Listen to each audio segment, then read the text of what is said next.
back of the Centrum in Worcester, Massachusetts, as we get ready for the first round of side-by-side competition here in the USHRA Association Monster Truck Showdown. But take a look at the way the pairings ended up after qualifying. In the very first race of the very first round, number 1 versus number 5. Barefoot versus Bigfoot. The ultimate Ford versus Chevrolet matchup with the defending world champion in the Chevy. Checking the starting line, traction, and Jim Kramer, the ultimate monster truck pilot, lining up Bigfoot in the far lane. Despite the fact that there was only 29 hundredths of a second between the two machines in qualifying, it was the difference of the first 5 positions. And under the USHRA Association rules, the number 5 man has to face the number 1 qualifier in the opening round.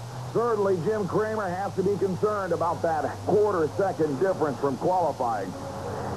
And he now has to make it up somewhere on this relatively short course. Remember, driver reaction is all important.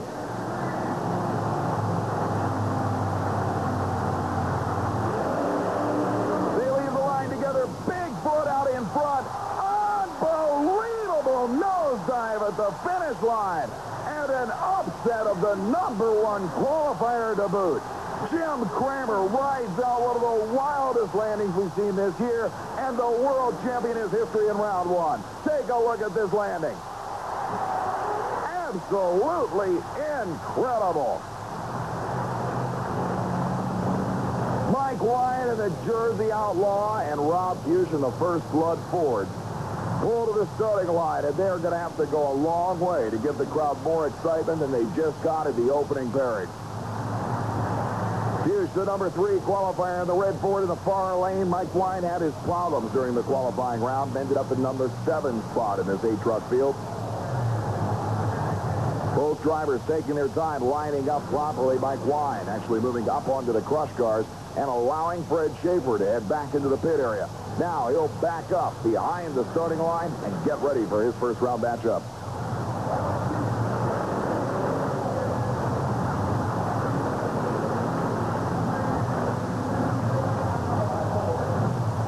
The Super Winch-sponsored Ford in the near lane. And this young man, the 1989 USHRA Association Camel Rookie of the Year, ready to do battle.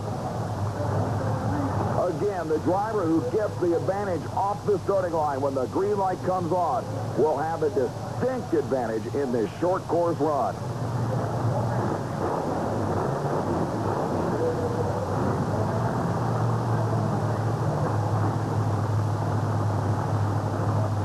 Finally, the New Jersey campaigner moves up the stage, and they are ready. Mike Wine's Outlaw sounding bad on the starting line. He may have some kind of mechanical problem cropping up. He clears the throttle a couple of times, but it doesn't sound much better.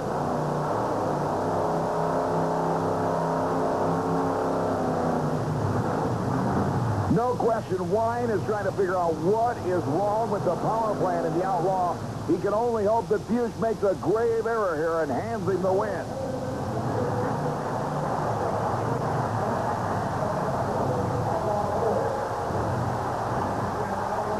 Mike Wine signals he is not ready to go. He's busy looking at gauges inside that cockpit. He knows there is something drastically wrong. And now the crew heads up to refire a stalled engine.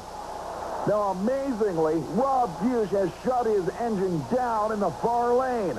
Under USHRA Association rules, Fuchs could stage up and demand after 25 seconds that he indeed be given a single run. But Fuchs has shut the engine down and says he'll wait for Mike Wine to get his problem fixed. He said if he's going to win the race, he's going to beat somebody in the other lane to do it. And Mike Wine's machine has apparently lost fire again. And regardless of the sportsmanship shown by Rob Fuchs, it looks like the First Blood machine may be getting a solo run.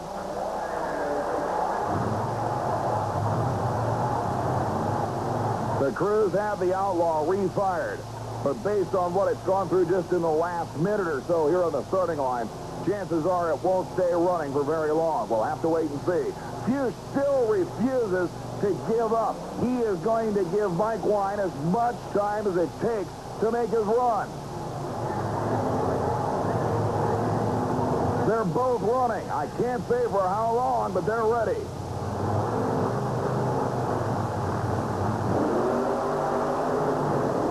Leaves the line and sends her airborne for an easy victory. Mike Wine's machine never got to leave the line under its own power. But one thing's for sure, Rookie of the Year in '89, a top 10 finisher in the Camel World Championship last year, Rob Fuchs in that one round of competition showed his sportsmanship as much as anybody ever has on the Camel Tour. Will bring up John Green's Micro Machine Chevrolet. Although he had some pretty radical problems during qualifying, ending up in the number 8 spot. The Missouri campaigner has proven repeatedly over the years in open competition events that he could run with the best of them at any given event. But let's face it, he's got a tough row to hoe in this one. Dennis Anderson's incredible Gravedigger 1950 Chevrolet panel truck will be his opponent, the number 4 qualifier in the near lane.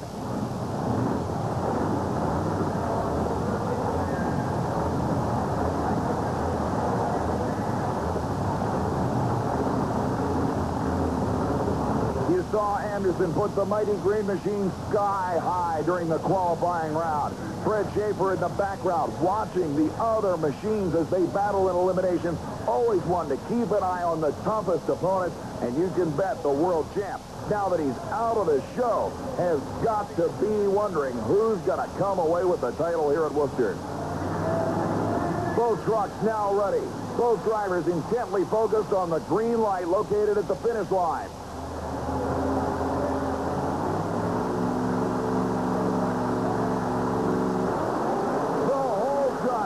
To the Gravedigger. Although John Green had a great run in the Micro Machine Chevrolet, it was nowhere near enough to make up the disadvantage he earned by leaving the starting line late. The crowd loves every minute of it, though, when the Gravedigger is victorious, and Anderson will go to the semi-final round. The final pair, in the meantime, pulls out onto the racing surface. The Whiskey Business rear-engine Chevrolet machine owned by the Breen Brothers racing team and driven by Ken Deppy pulls up to take on the truck that finished number 2 in the world last year. Jack Willman Jr. at the wheel of the Taurus Chevrolet.